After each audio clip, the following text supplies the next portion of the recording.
ধন্যবাদ। ধন্যবাদ। বসুন বসুন, সবাই বসতে হবে, বসতে হবে। আজান দিয়ে দিয়েছে, সময় কম, সময় কম।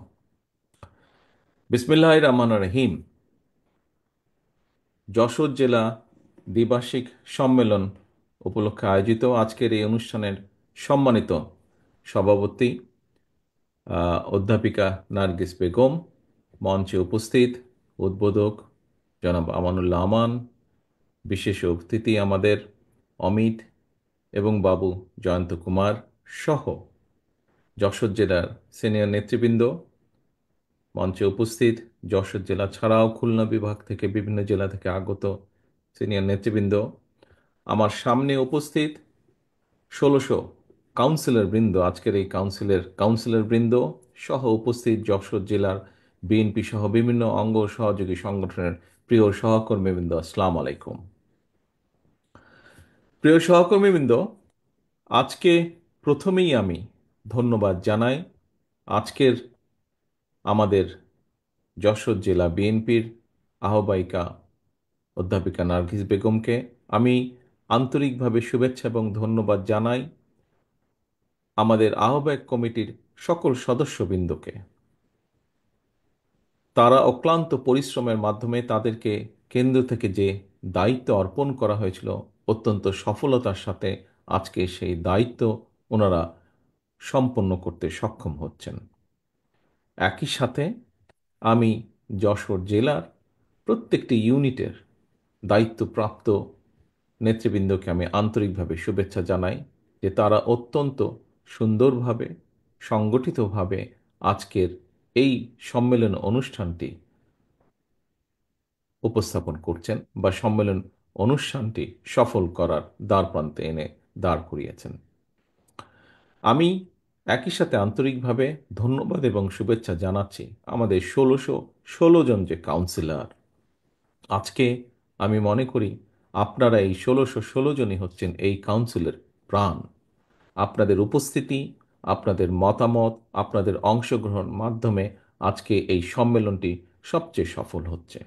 আমি আন্তরিকভাবে ধন্যবাদ এবং শুভেচ্ছা জানাতে চাই আমাদের যেই কমিটিটি গঠন করা হয়েছে, আইনজীবী ফোরামের সদস্য, শিক্ষক, চিকিৎসক এবং সাংবাদিকের মাধ্যমে যেই কাউন্সিলটি আমাদের অনুষ্ঠিত হবে, এটি যে নির্বাচন কমিশন, এর যে সদস্য আছেন জনাব মুকুল, জনাব মকবুল হোসেন, জনাব রবিউল আলম এবং জনাব সাইফুল ইসলাম সজলকে আমরা দৃঢ়ভাবে বিশ্বাস করি ওনারা ওনাদের নিরপেক্ষ ভূমিকার মাধ্যমে এই কাউন্সিলকে অত্যন্ত সফলভাবে আমাদের দলের সামনে উপস্থাপন করতে সক্ষম হবে। প্রিয় সহকর্মীবৃন্দ, আজ কাউন্সিল উপলক্ষে, যশোর জেলা বিএনপির কাউন্সিল উপলক্ষে আপনারা আজকে সকলে এখানে উপস্থিত হয়েছেন। আমরা দেখেছি যে এই কাউন্সিলকে সফল করার জন্য ধীরে ধীরে বিভিন্ন পদক্ষেপ গ্রহণ করার মাধ্যমে আজ এই পর্যায়ে এসে আমরা দাঁড়িয়েছি। এখানে আমার পূর্ববর্তী বক্তাগণ বেশ কয়েকজন তাদের বক্তব্যে ওনারা উল্লেখ করেছেন যে এই কাউন্সিল করার অর্থই কিন্তু থেমে থাকবে না দল, বরং এই কাউন্সিলের মাধ্যমে আজকে যারা দায়িত্বপ্রাপ্ত হবেন আগামী সাংগঠনিক মেয়াদ পর্যন্ত, তারা দলকে এগিয়ে নিয়ে যাবেন, তারা দলকে আরো সুসংগঠিত করবেন। তারা দলের বিভিন্ন নীতি আদর্শ, দলের কর্মসূচি, আমাদের এই দলের কর্মসূচি আগামী দিনে সাধারণ মানুষ, যশোরের বিভিন্ন পথে প্রান্তরে বিভিন্ন প্রান্তিক মানুষের কাছে পৌঁছে দিবেন। কোন কথাগুলো পৌঁছে দিবেন? বিগত ১৬ থেকে ১৭ বছর স্বৈরাচার যে ছিল, যেই স্বৈরাচার পালিয়ে গিয়েছে জনগণের অভ্যুত্থানের মাধ্যমে, সফল অভ্যুত্থানের মাধ্যমে যে স্বৈরাচার, খুনি লুটেরা স্বৈরাচার এই দেশ থেকে পালিয়ে যেতে বাধ্য হয়েছে, সেই স্বৈরাচার যখন অস্ত্রের জোরে জোর করে ক্ষমতা দখল করে রেখেছিল, তারা কিভাবে বিএনপি সহ বিভিন্ন রাজনৈতিক দলের নেতাকর্মী যারা গণতন্ত্রের পক্ষে কথা বলেছিল, দেশের মানুষের অধিকারের পক্ষে কথা বলেছিল, দেশের মানুষের কথা বলার অধিকারের পক্ষে কথা বলেছিল, যারা দেশের মানুষের ধন সম্পদ যে স্বৈরাচার লুটতরাজ করেছে সেই লুটতরাজের বিরুদ্ধে কথা বলেছিল, এবং এই কথাগুলো বলার ক্ষেত্রে, জনগণের অধিকার আদায়ের ক্ষেত্রে কিভাবে বিএনপি সহ বিভিন্ন রাজনৈতিক দলের নেতৃবৃন্দ নির্যাতিত হয়েছে, অত্যাচারিত হয়েছে, এই কথাগুলো যেমন আমরা তুলে ধরেছি অতীতে, এই কথাগুলো যেমন আমরা আগামী দিনেও তুলে ধরব, একইভাবে এর পাশাপাশি আমরা তুলে ধরব বাংলাদেশ জাতীয়তাবাদী দল এই দেশের কৃষককে নিয়ে কী ভাবে এবং কৃষককে নিয়ে সে তার কী পরিকল্পনা, সেই কথাগুলো আমরা তুলে ধরব। বাংলাদেশ জাতীয়তাবাদী দল বিএনপি আপনাদের প্রিয় দল বাংলাদেশের নারী সমাজের উন্নয়নের জন্য, ক্ষমতায়নের জন্য কি চিন্তা করে, কি পরিকল্পনা গ্রহণ করে, সেই কথাগুলো আমরা তুলে ধরব জনগণের কাছে। আপনাদের প্রিয় দল, আমাদের প্রিয় দল বাংলাদেশ জাতীয়তাবাদী দল এই দেশের শিক্ষার জন্য আগামী দিনের যারা ভবিষ্যৎ, তাদেরকে নিয়ে আমরা কি চিন্তা করি, কিভাবে তাদের শিক্ষার কার্যক্রম আরো সুন্দরভাবে তাদের একটি একটি একটি দৃঢ় ভবিষ্যৎ শিক্ষার মাধ্যমে তা ভবিষ্যৎ প্রজন্মের দৃঢ় ভবিষ্যৎ গড়ে তুলতে সক্ষম হব, সেই পরিকল্পনা আমরা তুলে ধরব তাদের কাছে। প্রিয় সহকর্মীবৃন্দ, বাংলাদেশ দল এমন একটি রাজনৈতিক দল যে দলটি অতীতে বিভিন্ন সময় বাংলাদেশের জনগণের সমর্থন নিয়ে এই দেশ পরিচালনা করেছে। এবং আমরা দেখেছি প্রতিবার যখন বাংলাদেশ জাতীয়তাবাদী দল দেশ পরিচালনা করেছে, প্রতিবার আমরা চেষ্টা করেছি দেশের মানুষের সমস্যার সমাধানগুলো করার জন্য। হতে পারে বিভিন্ন সীমাবদ্ধতার কারণে যতটুকু প্রত্যাশা আমাদের ছিল, যতটুকু আমরা করতে চেয়েছিলাম, সব কাজ আমরা হয়তো সক্ষম হইনি সব কাজগুলো সম্পূর্ণ করতে। সেজন্যই আমরা বিভিন্ন সময় বিভিন্ন পরিকল্পনা গ্রহণ করেছি। আপনারা দেখেছেন এই মুহূর্তে এই মুহূর্তে দলের পক্ষ থেকে আমরা ৩১ দফার একটি পরিকল্পনা দিয়েছি রাষ্ট্রকে পুনর্গঠন করার জন্য। কেন এই রাষ্ট্রকে পুনর্গঠন করার প্রশ্নটি আসলো? প্রিয় সহকর্মীবৃন্দ, প্রিয় কাউন্সিলরবৃন্দ, একটু আগে বিভিন্ন জন যারা বক্তব্য রেখেছেন মঞ্চে, আপনারা নিশ্চয়ই শুনেছেন, খেয়াল করেছেন, তাদের বক্তব্যে খুব সুন্দরভাবে ফুটে উঠেছে কিভাবে এই যে বিগত স্বৈরাচার, তারা কিভাবে বাংলাদেশের প্রতিটি প্রতিষ্ঠানকে, বাংলাদেশের অর্থনীতি বলেন, বাংলাদেশের বিচার ব্যবস্থা বলেন, বাংলাদেশের প্রশাসন বলেন, বাংলাদেশের শিক্ষা ব্যবস্থা বলেন, স্বাস্থ্য ব্যবস্থা বলেন, প্রত্যেকটি ক্ষেত্রকে কিভাবে তারা ধ্বংস করে দিয়েছিল। এবং এই অবস্থা করেছিল বলেই দেশের মানুষের উন্নয়নের জন্য, দেশকে সামনে এগিয়ে নিয়ে যাওয়ার জন্যই রাষ্ট্রের বিভিন্ন কাঠামোর পুনর্গঠন প্রয়োজন। এবং এর উপরে ভিত্তি করেই এই কারণেই আমরা আজ থেকে বাংলাদেশ জাতীয়তাবাদী দল প্রায় ২.৫ বছর আগে ৩১ দফা আমরা জাতির সামনে উপস্থাপন করেছি। প্রিয় সহকর্মীবৃন্দ, আজকে আমরা বিভিন্ন মানুষের কাছে বিভিন্ন সংস্কার প্রস্তাবের কথা শুনতে পাই। দিতেই পারেন বিভিন্ন মানুষ বিভিন্নভাবে, যারা দেশ নিয়ে চিন্তা করেন, দেশের কথা ভাবেন, মানুষের কথা ভাবেন, অবশ্যই প্রতিটি মানুষের অধিকার আছে দেশের জন্য, দেশের মানুষের জন্য কি চিন্তা ভাবনা সেগুলো উপস্থাপন করার জন্য মানুষের সামনে। এখানেই পার্থক্য। অন্য যতগুলো মানুষ আজ সংস্কারের কথা বলছেন, সংস্কার বিষয়ে কথা বলছেন, তাদের সাথে বিএনপির পার্থক্যটা এখানেই। কোথায়? বিএনপি স্বৈরাচার যখন অস্ত্রের জোরে ক্ষমতা দখল করে রেখেছিল, যখন মানুষকে, আমাদের শত শত নেতাকর্মীকে গুম খুন করার মাধ্যমে ক্ষমতা ধরে রেখেছিল, যখন দেশের লক্ষ লক্ষ মানুষের উপর অত্যাচার নির্যাতন চালিয়ে মানুষের ভোটের অধিকারকে হরণ করে ক্ষমতা দখল করে রেখেছিল, তখন তার সেই রক্তচক্ষুকে উপেক্ষা করে বাংলাদেশ জাতীয়তাবাদী দল দেশের মানুষের সামনে ৩১ দফা উপস্থাপন করেছে। সেই স্বৈরাচারের চোখ রেখে বাংলাদেশ জাতীয়তাবাদী দল বলেছে, তোমরা দেশকে ধ্বংস করেছ, আমরা দেশকে পুনর্গঠন করতে চাই। প্রিয় সহকর্মীবৃন্দ, সেই সময় আমরা আমাদের পাশে, আমাদের সাথে কিছু রাজনৈতিক দল ছিলেন, আন্দোলন অংশগ্রহণ করেছিলেন বাংলাদেশের গণতান্ত্রিক কতগুলো রাজনৈতিক দল। সেই দলগুলোকে আমরা সাথে পেয়েছিলাম, তাদের সাথে আলোচনা করে, তাদেরকে সাথে নিয়ে আমরা ৩১ দফা উপস্থাপন করেছিলাম।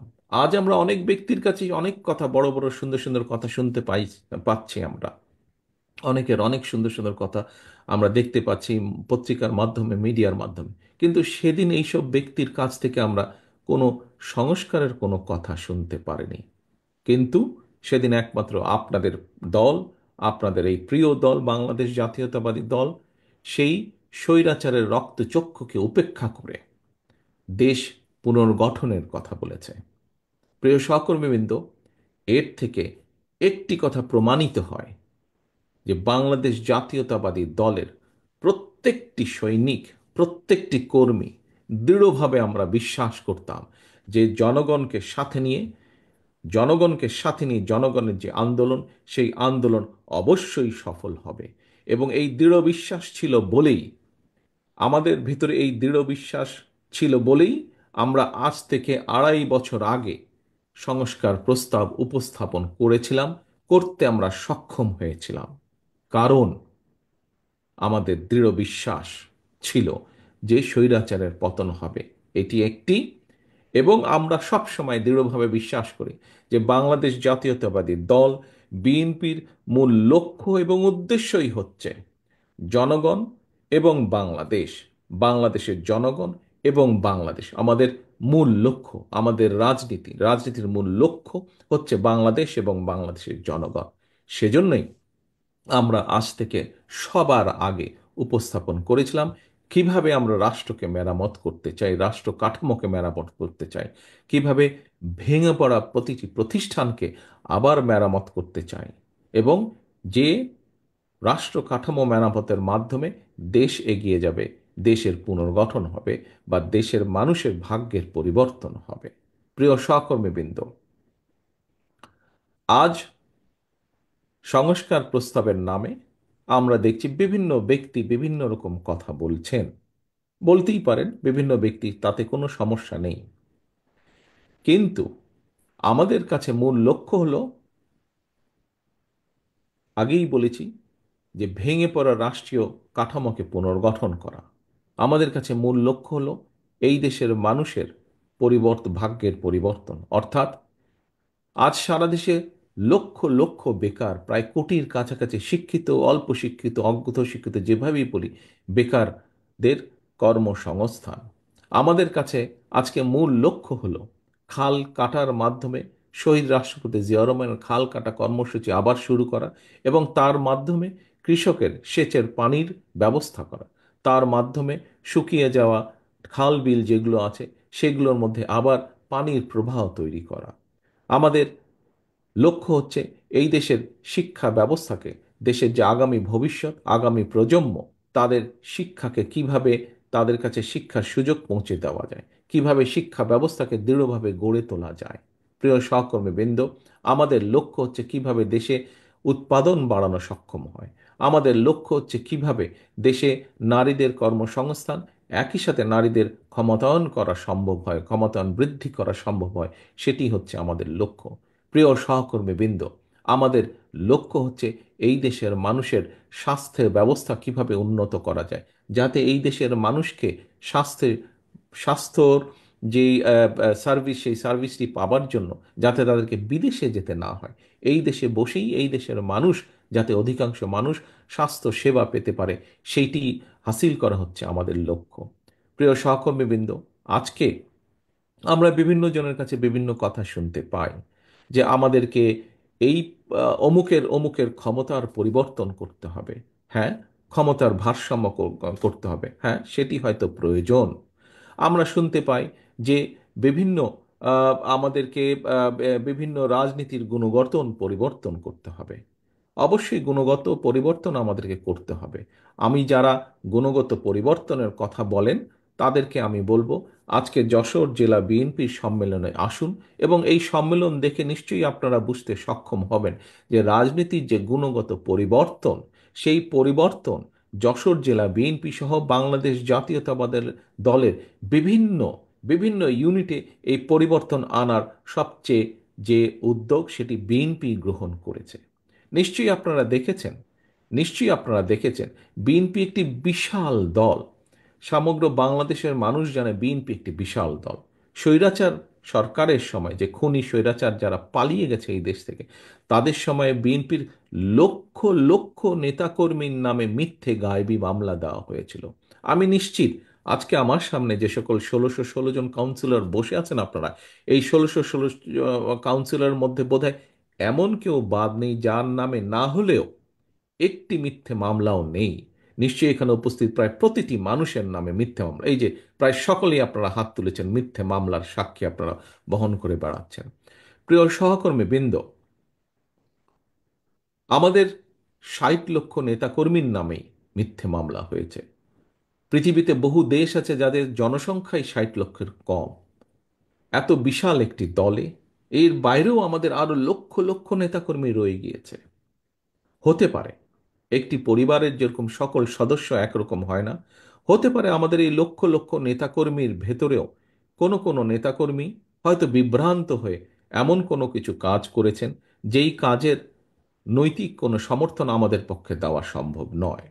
এবং যেহেতু আমাদের পক্ষে দেওয়া সম্ভব নয়, সেজন্যই আমরা আমাদের নৈতিক অবস্থান থেকে, দলীয় দলীয় অবস্থান থেকে আমরা সেই সকল নেতাকর্মীর বিরুদ্ধে ব্যবস্থা গ্রহণ করেছি। একটি রাজনৈতিক দলের পক্ষ থেকে যে ব্যবস্থা গ্রহণ করা সম্ভব, সর্বোচ্চ যে ব্যবস্থা গ্রহণ করা সম্ভব একজন কর্মী বা একজন নেতার বিরুদ্ধে, আমরা সেই ব্যবস্থা গ্রহণ করেছি। কারণ আমাদের রাজনীতির অন্যতম একটি মূল স্লোগান বা মূল লক্ষ্য হচ্ছে জনগণের সম্মতিতে থাকা, অর্থাৎ জনগণের সমর্থন থাকে এমন অবস্থানে থাকা, জনগণের সমর্থন থাকে না এমন কোনো কাজ না করা, এমন কোনো অবস্থানে না থাকা। প্রিয় সহকর্মীবৃন্দ, আমরা আমাদের বহু নেতাকর্মী, বেশ অনেক নেতাকর্মীর বিরুদ্ধে ব্যবস্থা গ্রহণ করেছি যারা দলের এই অবস্থান থেকে সরে গিয়ে কোনো অনৈতিক কাজ করেছেন।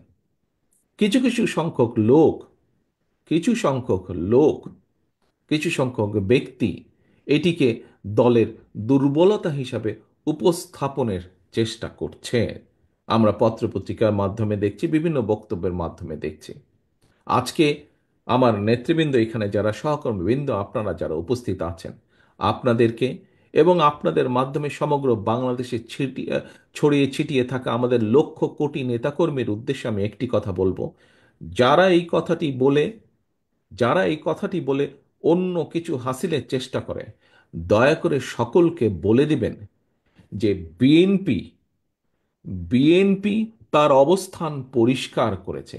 বিএনপি একমাত্র দল যারা কোনো ডিনাইলে থাকে না, অর্থাৎ আমাদের ভিতরে যদি কেউ অন্যায় করে তার বিরুদ্ধে আমরা ব্যবস্থা গ্রহণ করি।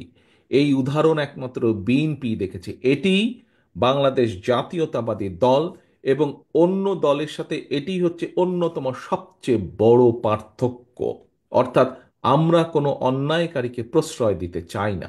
আমাদের সামনে যদি কোনোভাবে কেউ উপস্থাপন করতে সক্ষম হয় অথবা প্রমাণিত হয় যে আমাদের কোনো সহকর্মী কোনো অন্যায় করেছে, যা সমাজের মানুষের কাছে এবং সামাজিকভাবে হোক, রাজনৈতিকভাবে হোক, যে কোনো দৃষ্টিকোণ থেকেই হোক না কেন, যা গ্রহণযোগ্য নয়, তাকে আমরা সমর্থন দেই না, তার বিরুদ্ধে আমরা ব্যবস্থা গ্রহণ করি। এটি অন্য রাজনৈতিক দলের সাথে বাংলাদেশ জাতীয়তাবাদী দলের পার্থক্য। কাজেই কাজেই বিএনপির অমুক লোক এটা করেছে, তমুক লোক এটা করেছে, দয়া করে এসব কথা বলে বিভ্রান্ত করার চেষ্টা করবেন না। আমরা সকল সময় অন্যায়ের বিরুদ্ধে আমাদের কাজে, আমাদের কথায় সবসময় আমরা চেষ্টা করেছি এটা প্রমাণ করতে। প্রিয় সহকর্মীবৃন্দ, বক্তব্য বেশি লম্বা করব না। বক্তব্যের থেকে এখন সময় হচ্ছে কাজের। কোন সেই কাজ? সেই কাজ হচ্ছে দলীয় কর্মী হিসাবে কাজ হচ্ছে দলকে পুনর্গঠন করা, দলের দেশকে নিয়ে, দেশের মানুষকে নিয়ে দলের যে লক্ষ্য, দলের যে উদ্দেশ্য, তা জনগণের কাছে পৌঁছে দেওয়া। যে 31 দফা আমরা আপনাদের সামনে উপস্থাপন করেছি, দেশের কাছে, মানুষের কাছে উপস্থাপন করেছি, সে 31 দফা গ্রামে গ্রামে প্রতিটি ঘরে পৌঁছে দেওয়া। এবং একই সাথে দলের একজন কর্মী হিসাবে এই কাজটি যেমন করবেন, একই সাথে দল হিসাবে, সামগ্রিকভাবে দল হিসাবে, একটি রাজনৈতিক দল হিসাবে, যেহেতু আমাদের সকল ক্ষমতার উৎস হচ্ছে, রাজনৈতিক ক্ষমতার উৎস হচ্ছে বাংলাদেশের জনগণ, সেই জন্য দল হিসাবে আমাদের সবচাইতে প্রথম কাজ হচ্ছে দেশকে পুনর্গঠন করা। ইনশাল্লাহ আমরা প্রত্যাশা করছি আমরা প্রত্যাশা করছি যে অন্তর্বর্তীকালীন যে সরকার, এই সরকার যার প্রধান কাজ হচ্ছে দেশের মানুষের প্রত্যাশা অনুযায়ী একটি নিরপেক্ষ স্বচ্ছ নির্বাচন উপস্থাপন করা বা উপহার দেওয়া দেশকে, আমরা প্রত্যাশা করি সেই কাজটি মনোযোগ সহকারে যত দ্রুত সম্ভব এই অন্তর্বর্তীকালীন সরকার সেটি করবেন এবং সেই নির্বাচনের মাধ্যমে বাংলাদেশ জাতীয়তাবাদী দল এই দেশের মানুষের সমর্থন নিয়ে সরকার গঠনে সক্ষম হলে একটি রাজনৈতিক দল হিসাবে আমাদের সবচাইতে প্রথম এবং সবচাইতে জরুরি, সবচাইতে মূল্যবান কাজ হচ্ছে দেশকে পুনর্গঠন করা। প্রিয় সহকর্মীবৃন্দ, আজ এই কাউন্সিলের মাধ্যমে আমরা যেরকম দলকে পুনর্গঠিত করব, আসুন আমরা আজকে এখানে শপথ গ্রহণ করি, এখানে আমরা প্রতিজ্ঞাবদ্ধ হই যে ইনশাল্লাহ আগামী দিনে বাংলাদেশের মানুষের সমর্থন নিয়ে বাংলাদেশ জাতীয়তাবাদী দল সরকার গঠন করতে সক্ষম হলে আমাদের সবচেয়ে প্রথম যেই কাজটি হবে, বাংলাদেশ নামক আমাদের যে প্রিয় মাতৃভূমি, এই মাতৃভূমিকে পুনর্গঠন করা, একে এর সকল রাষ্ট্র কাঠামোকে আমাদেরকে মেরামত করা। এটিই হবে আমাদের প্রতিজ্ঞা, এটিই হবে আমাদের প্রত্যাশা আজকের এই সম্মেলনে। পরিশেষে আমি আবারও এই সম্মেলনের সফলতা কামনা করে এবং এই সম্মেলনকে সফল করার জন্য অধ্যাপক নার্গিস বেগম সহ প্রতিটি নেতাকর্মী যারা অক্লান্ত পরিশ্রম করেছেন, কেন্দ্রীয় নেতৃবৃন্দ থেকে শুরু করে আমার ইউনিয়ন গ্রাম লেভেল পর্যন্ত যে সকল নেতা কর্মীবৃন্দ সহকর্মীবৃন্দ অক্লান্ত পরিশ্রম করেছেন, তাদের সকলকে আন্তরিকভাবে ধন্যবাদ এবং শুভেচ্ছা জানিয়ে আমার বক্তব্য শেষ করছি। আল্লাহ হাফেজ। বাংলাদেশ জিন্দাবাদ। বাংলাদেশ জাতীয়তাবাদী দল জিন্দাবাদ।